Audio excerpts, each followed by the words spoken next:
Doctor साहब अस्सलाम वालेकुम। वालेकुम सलाम। डॉक्टर साहब कैसे हैं आप? ठीक है जी अल्हम्दुलिल्लाह। डॉक्टर साहब, सबसे पहले आपका बहुत शुक्रिया कि आपने हमें टाइम दिया। जी वेलकम। डॉक्टर साहब, आज मैं यूट्यूब पे कुछ सर्च कर रहा था। वहाँ पे मैंने एक बीमारी के हवाले से देखा, पिकास के हवाले से। तो वहाँ पे मैंने बहुत सारी बातें देखी, पर मुझे उसी तरह तसल्ली नहीं मिली।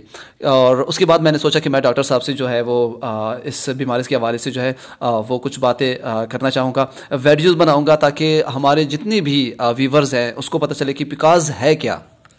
जी बहुत बहुत शुक्रिया आपका आने का, आपके डायरेक्टर साहब का, आपकी टीम हमारे पास आई है, आप लोगों का बहुत बहुत शुक्रिया। तो पिकॉस जो है पॉलीसिस्टिक ओवरी सिंड्रोम है, ये बेसिकली एक ख़वातीन की डिजीज़ है जिसमें ओवरियन सिस्ट में अक्सर आप सुना होगा कि ख़वातीन के इसको रसोली हो गया, ये वो जो वाटर बैग पानी की थैली है, जो वाटर बैग्स और ये जो होती है ना, ये रसोलियाँ जो बनी होती हैं, इसको पिकॉस कहते हैं। पॉलीसिस्टिक ओवरी सिंड्रोम इसको कहते हैं, यानी कि जो बहुत सारी सिस्ट बनी हुई होती हैं ओवरीज के अंदर, ये उसका एक सिंड्रोम है जो कि आपके हार्मोनल लेवल की वजह जब इम्बैलेंस हो जाते हैं तो उसकी वजह से ये आती हैं। अच्छा डॉक्टर साहब, ये बताइएगा कि इस बीमारी का जो है ताल्लुक बेअवलादी से भी है? जी, जब तक पॉलीसिस्टिक ओवरी सिंड्रोम रहेगा, जब तक वहाँ पे वाटर बैग्स बने रहेंगे, सिस्ट रहेंगी, तो तब तक कंसीव कर, क्योंकि देखें जहाँ पे एग रिलीज होगा, स्पर्म जाएगा और वो जो ओवुलेशन पीरियड सारा होता है वो उस सूरत नहीं होगा, क्योंकि वहाँ पे पहले से एक इन्फेक्शन और रसोली एक चीज़ बनी हुई है प्रॉपरली, वो उसमें एग्स जो है वो नहीं होंगे और प्रीमेच्योर उसमें वो बहुत सारे मसाइल आएंगे, इसलिए वहाँ पे कंसीव करना बड़ा मुश्किल। तो उसके लिए फिर आपको दीगर तरीके जो होते हैं, जैसे उसकी आप टेस्ट ट्यूब बेबी या दीगर जो उस तरफ जाना पड़ता है, नेचुरली जो होती है वो नहीं होती। अच्छा डॉक्टर साहब, ये बताइएगा कि तशखीस का क्या सिस्टम है? हमें पता कैसे चलेगा कि ये अभी पेशेंट को जो है वो पिकास की बीमारी जो है वो लाहक है? जी, इसमें होम्योपैथिक डॉक्टरों के लिए एक बड़ी आसानी है। मैं आपको बताता चलूँ आपके तवज्जो से सारे डॉक्टर्स को, कि आपके पास अगर एक फीमेल पेशेंट आती है आम हालात में, वो कहे कि मैं वज़न उठाती हूँ, मुझे ब्लीडिंग है, मुझे आम हालत में ब्लीडिंग होती है और ब्लीडिंग आती है, वो यंग है, उसकी एज है, वो कंसीव भी कराना चाहते हैं, मैक्सिन वगैरह भी इस्तेमाल की हैं, या उसके पीरियड साइकिल है वो इरेगुलर है, बहुत ज़्यादा है, बहुत कम है, नहीं है, एमनोरिया है या डिस्मेनोरिया है, तो जब ये चीज़ें आप देखेंगे उसमें एक चीज़ क्लियर हो जाए, एक वे मिल जाता है डॉक्टर को कि इसमें ये चीज़ हो सकती है। उसके लिए आप ब्लड टेस्ट कराते हैं, उसके हार्मोनल टेस्ट करवाएंगे, और वो हार्मोनल टेस्ट के अंदर आपको ये चीज़ें मेंशन होगी कि या हार्मोनल लेवल बहुत बढ़ जाएगा या बहुत नीचे आ जाएगा, तो उस सूरत में फिर आप उसका अल्ट्रासाउंड करवाएंगे, तो वहाँ पे आपको मिलेगा कि इसके अंदर से पिकॉस है या फिर उसका जो कितने ml की सिस्ट है और क्या क्या है ना उसकी वो साइज़ एक्चुअल, वो सारी चीज़ें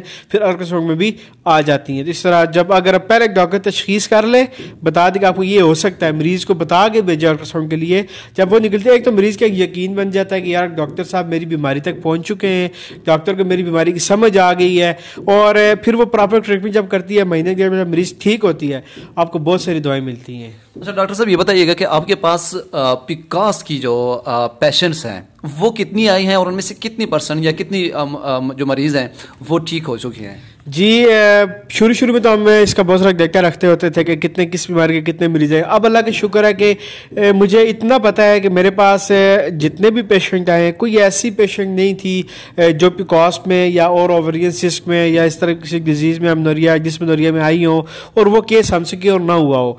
अभी तक अल्हम्दुलिल्लाह हमने बहुत ज़बरदस्त हमारी ओपी दी रही है, जो क्रोनिक अमराज पे है, कोई ऐसा केस नहीं है हमारे पास जो ना ठीक हुआ हो। तो अल्लाह का शुक्र है कि वो अनगिनत हैं, और अब तक अल्लाह पाक का इसी तरह करम फजल रहा तो हम इसमें एक बड़ा नाम इंशाल्लाह ज़रूर बनाएंगे। अच्छा, ये तो बहुत बड़ी अच्छी बात हुई। डॉक्टर साहब, ये बताइएगा कि फॉर एग्जांपल कोई भी मरीज़ आपके पास आ जाता है, वो अद्वियात जो है वो इस्तेमाल करके तक जाते हैं, इस्तेमाल कर करके वो ठीक नहीं होते, तो ये बताइएगा कि आप उनको ऑपरेशन यानी ऑपरेट करवाने का, ऑपरेशन कराने का आप उनको मशवरा देते हैं, या फिर क्या ऐसा उनको क्या मशवरा देते हैं आप?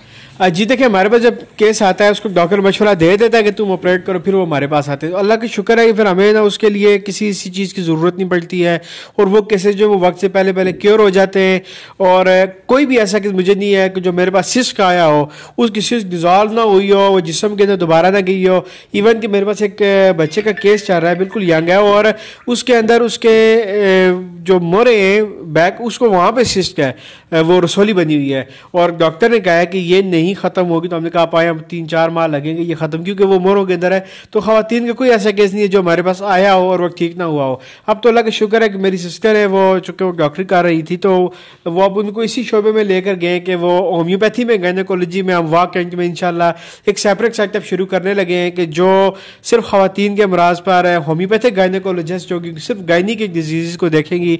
और चूँकि हमारे तो और केसेज हैं हमारे पास, तो फैमिली का ये होम्योपैथी हमारी फैमिली की वो है, तो इंशाल्लाह ताला हम इसके लिए एक नया सेटअप भी लॉन्च कर रहे हैं बहुत जल्द। ओके डॉक्टर साहब, thank you so very much.